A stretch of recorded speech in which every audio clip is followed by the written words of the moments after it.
Assalamualaikum warahmatullahi wabarakatuh. Pada masa tabi'in, hiduplah seorang penjahat terkenal yang suka membuat onar di daerah Basrah, Irak, yang bernama Utbah al-Ghulam.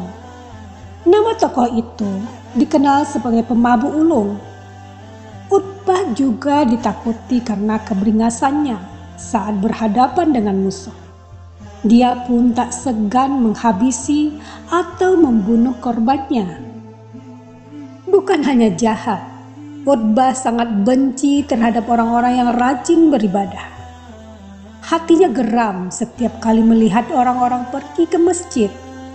Hingga suatu hari timbul rasa penasaran dari dalam diri Utbah untuk ikut mendengarkan apa yang disampaikan penceramah pada acara pengajian. Dengan menggunakan penutup wajah, dia pun menyusup ke dalam suatu majelis. Di sana, Utbah mendengar ceramah seorang imam. Kebetulan, guru yang memberikan materi kala itu adalah Imam Hasan al-Basri, seorang ulama terkemuka di kota Basrah. Hasan al-Basri merupakan ulama kelahiran Madinah pada 21 tahun Hijriah 642 Masehi.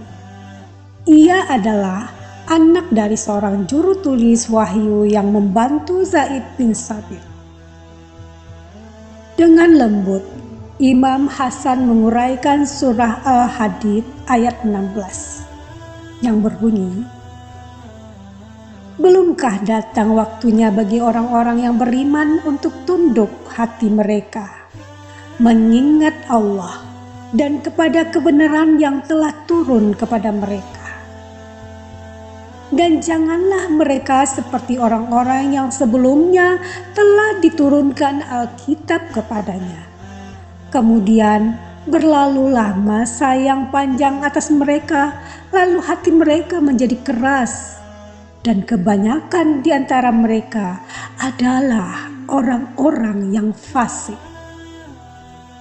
Hasan Basri kemudian membacakan tafsir ayat tersebut dengan nasihat yang sangat menyentuh hati. Banyak murid yang hadir dalam majelis itu menangis karena nasihat yang dia sampaikan. Seorang muridnya bertanya kepada Hasan Basri, "Wahai guru kami, bagaimanakah jika ada seorang yang sudah keterlaluan melakukan maksiat? Apakah dosanya masih diampuni Tuhan?" Hasan Basri menjawab, "Apabila ia bertobat dengan penuh kesadaran dan hati yang bersungguh-sungguh, bertobat sesuai dengan syarat-syaratnya, maka Tuhan akan mengampuni dosa-dosanya, sekalipun seperti Utbah al-Ghulam." Mendengar jawaban Hasan Basri yang mengutip namanya, Utbah terkejut. Hasan Basri belum pernah bertemu dengannya dan belum pernah mengenalnya. Tapi karena ia terkenal sebagai seorang yang fasik, ia dibuat perbandingan dalam soal dosa. Rasa gundah Utbah kian menjadi. Dia kemudian bertanya, "Wahai orang yang bertakwa, apakah Allah Subhanahu wa Ta'ala akan menerima orang seperti saya yang fasik, berdosa, apabila bertobat kepadanya?" Hasan Basri kemudian menjawab, "Ya, Allah akan menerima tobat atas kefasikan dan dosamu." Mendengar itu, terguncanglah jiwa Utbah. Parasnya langsung berubah.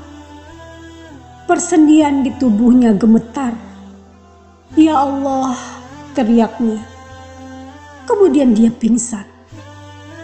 Ketika sadar, ia bertanya lagi pada Hasan Basri, "Ya Syekh,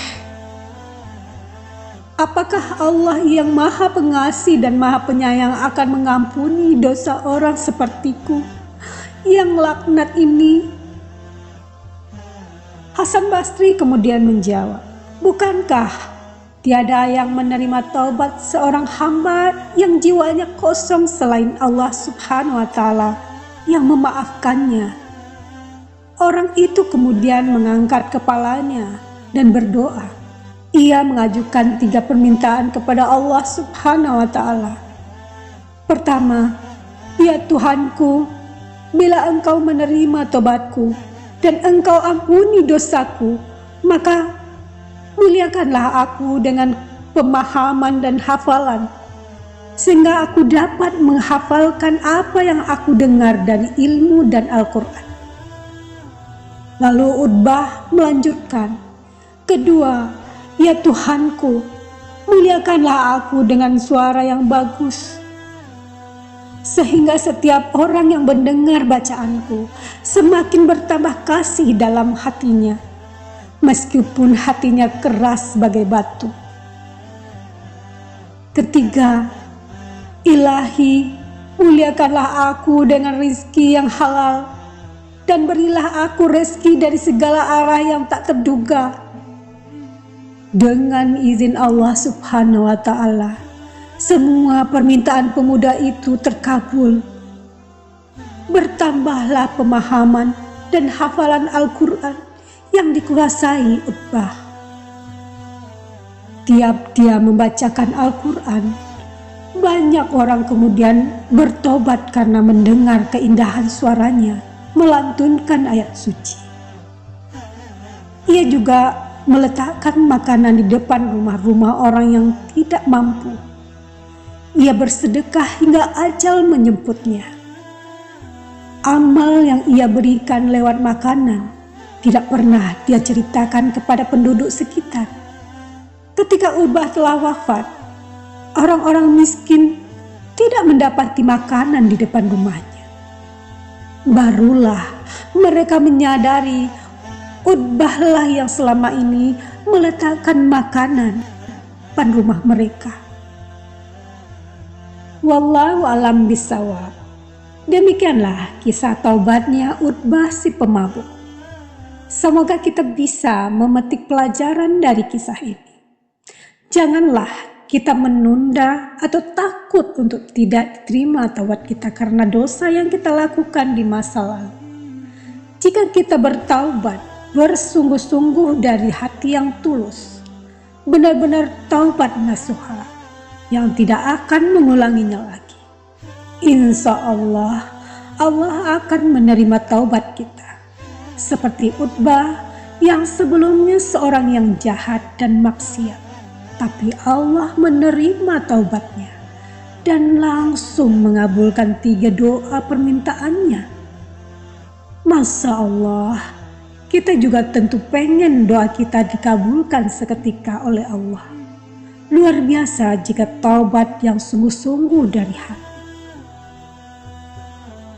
Terima kasih sahabatku yang beriman. Silakan share video ini karena dengan berbagi sahabat telah menjadi manusia yang bermanfaat untuk orang lain.